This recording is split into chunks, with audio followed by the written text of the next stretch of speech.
I have to say, I take personal offense to what he said here. And I can't remember the last time I've ever said that before. But what he is saying is so unbelievably offensive to the hundreds of IDF soldiers who have laid down their lives in order to reduce non-combatant civilian casualties on the Gaza side. So Dave Smith just did a debate with Josh Hammer at the Turning Point USA event hosted by Charlie Kirk. Now, Charlie Kirk is someone who's on a massive figure on the conservative scene in America, a chief pioneer and leader of the MAGA grassroots, and he will no doubt be feeling the pressure from a kind of split that's occurring among the grassroots Republican base. To me, it's unclear how big of a divide there really is. You know, some people say vast majority still have massive support for Israel. Others say actually the split is getting quite significant in terms of the staunch isolationists and those who are just actually even further than that, just super hostile to Israel. But there was a debate done between Dave Smith and Josh Hammer. Dave Smith, obviously, very, very anti-Israel. Josh Hammer, super supportive of Israel and the American-Israel alliance. And I wanted to show you some of the clips of Dave Smith spewing the most absurd, amoral nonsense. Now, by the way, before I go any further, I just spoke to Josh Hammer, who's on the right, and we're going to be having him on JTV soon in a couple days. So please do let me know anything you might suggest that I ask Josh in a discussion, and do check out the full debate if you want to. But there's a few clips that I wanted to react to in particular that I found, frankly, quite nauseating from Dave Smith. Josh Hammer also did a brilliant job in pushing back at some of his content, particularly around this notion that AIPAC is this kind of notorious, almighty, super powerful force. And I'll show you what he does there in a second. But actually, you know what? Let's start off with that. Let's start off with the whole AIPAC issue. Have a watch of this, where after Dave Smith is kind of saying, well, AIPAC have way too much influence and it's just unacceptable and it's foreign lobbying on our soil. Have a watch what he says. But Charlie, this notion that AIPAC is this big, powerful lobby can be dispelled with literally one anecdote. And I only need one anecdote to dispel this oft-repeated notion, which is the entire 2014 to 2015 Barack Obama-Iran nuclear debate. The fact that the JCPOA, Barack Obama's Joint Comprehensive Plan of Action nuclear deal passed, is literally the singular data point that disproves the entire alleged existence of the nefarious Israel lobby that controls all politicians there. They failed epically to get that passed. But I do have a question, Charlie, for Dave there, which is... I will translate it. Okay. Well, Charlie, I would be very, very curious, based on Dave's recent tweets about Donald Trump doing XYZ things, whether it's covering up for a pedophile ring or engaging in foreign wars, all on behest of a foreign power.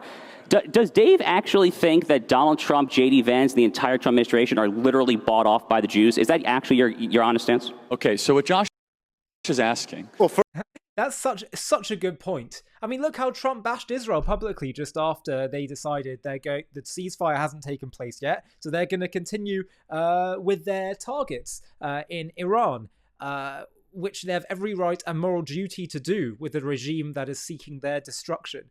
And so, also the point that, well, if they have unadulterated access and influence to American politicians, what happened under Obama?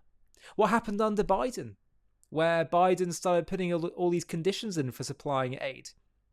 And then it gets even more ridiculous because, quite frankly, you have so much, this obsession with Israel. There's so much US interest and spending of money and influence across the world and involvement across the world.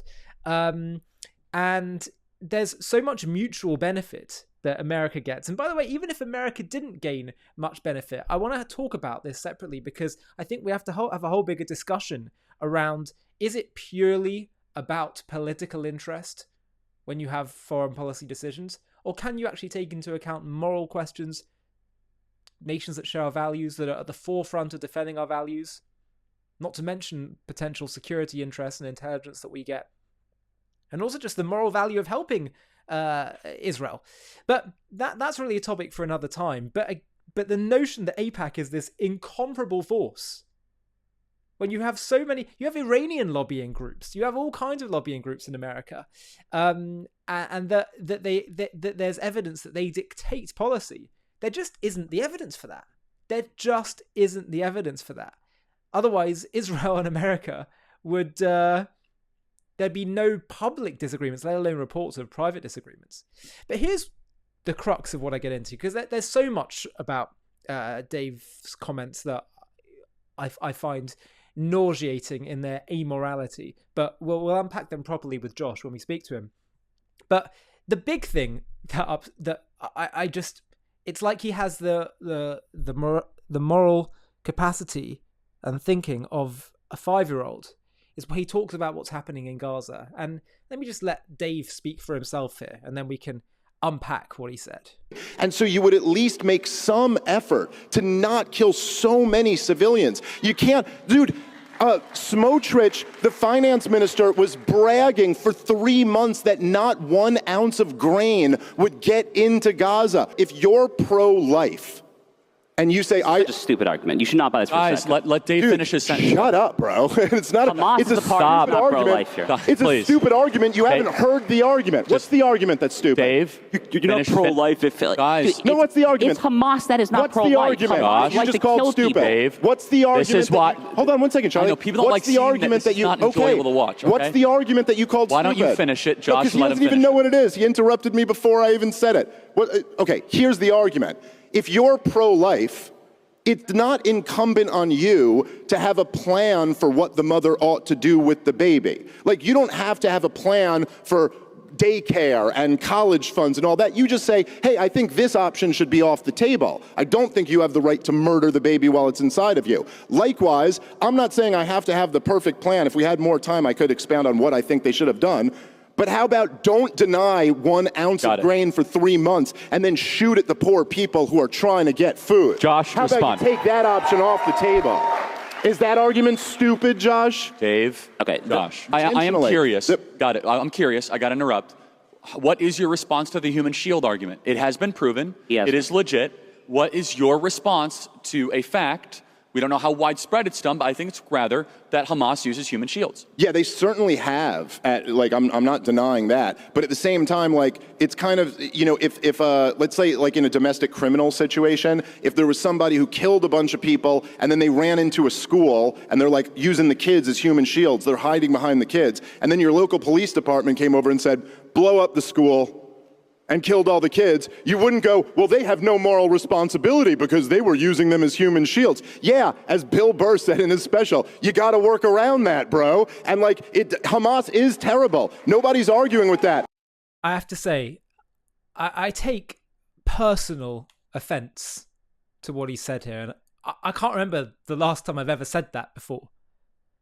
But what he is saying is so unbelievably offensive to the hundreds of IDF soldiers who have laid down their lives or lost limbs for life because they have gone into Gaza and surgically tried to fight Hamas, go into civilian target areas and buildings in order to reduce non-combatant civilian casualties on the Gaza side. Why is it that 70%, let's say, of Gaza's infrastructure has been destroyed in this war, but not 70% of the people have been killed? Because Israel has taken so much, incomparable lengths, to try to limit non-combatant casualties. But as Charlie and Josh rightly point out, it is an absolute minefield of fighters embedded in civilian zones and among civilians. And Israel could have done this all from the air. And there are many arguing, why should Israel have to be sacrificing their own people's lives in order to limit the deaths of non-combatants on the enemy side, when they are the ones that started this war, when they are the ones who the vast majority of which support what Hamas did on October 7th. But putting that to one side, Israel has chosen to do that. And then you have the gall to say that Israel has no right to go in when we've lost our own people's lives. His level of moral thinking is like that of a 2-year-old. In fact, I think 2-year-olds could have a better job at moral clarity than this. What Dave is effectively saying is that if your enemy rampages across your people, tortures, mutilates, burns, beheads, rapes, takes hostage, and then they run back to their territory and hide among their civilians, well, you can't do anything. And if you can't work around it, well, too bad. You know, it's funny. He says, I'm on the pro-life side, and it's not my responsibility what the mother chooses to do. I'm just saying she can't have the baby destroyed. Actually, his position there, that Israel must have its hands tied if an enemy destroys and tries to wipe out thousands of your people and then hides among civilians, and he's saying you can't do anything to fight back, that's pro-life. No, that's pro-death. That is a pro-death position. And saying, well, their enemy combatants are going to die, enemy civilians are going to die, that's their fault. That's their moral decision. They are the ones morally responsible. And if you say Israel can't do anything about it because their civilians will die, you are encouraging them to keep doing it again and again. You are encouraging more death and destruction. It's only when Israel says, when a moral nation says, we will not stop protecting our people, even if you hide among civilians. We will not negotiate with terrorists. That way, you disincentivize them from putting their own people on the front lines. But Dave's position incentivizes them to keep doing it.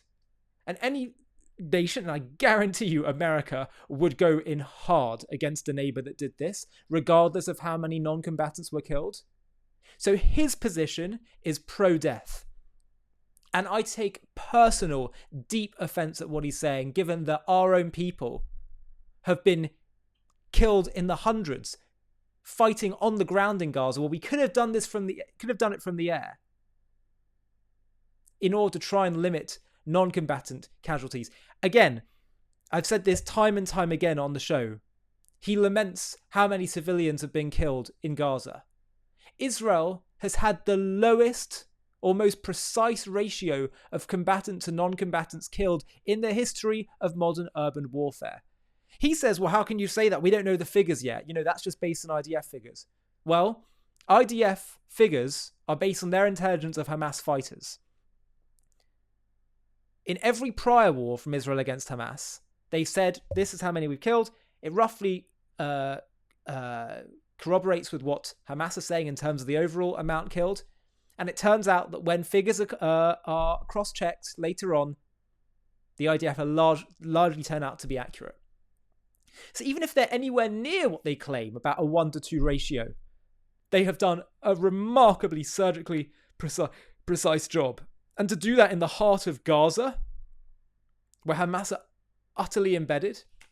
And then when he laments the fact that for a few months Israel limited aid coming in, well, you know what? They tried for 18 months allowing aid in, and they weren't able to put enough pressure on Hamas to get them to release the hostages, to end this war, to destroy Hamas. Hamas kept stealing the aid. So they're thinking, you know what?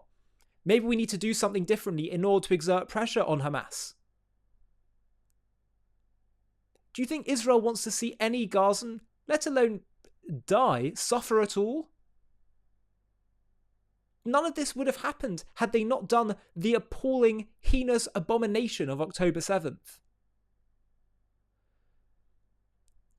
And so Dave's saying, well, you can't fight back because they might hit a civilian. Dave is pro-death. He is pro-death. Because he's saying that when people come and kill you, and then they hide behind others, there's nothing you can do about it. He'll reply by saying, no, you can do things, but you've got to find a way to work around the civilians.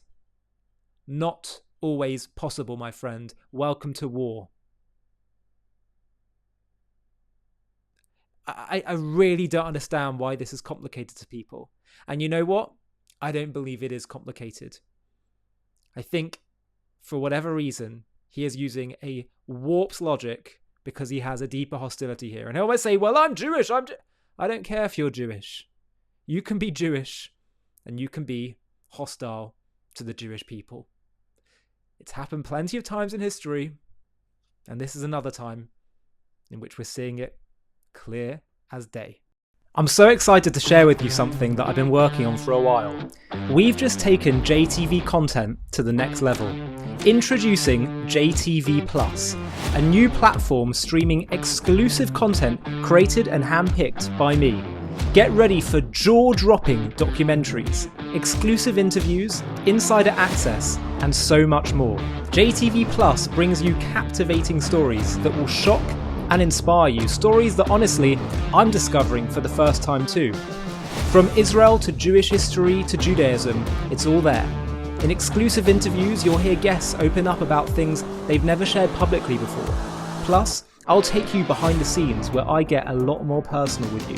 By joining JTV Plus, you're not just joining an exclusive community, you're partnering with me to help JTV reach new heights. Just search j-tv.plus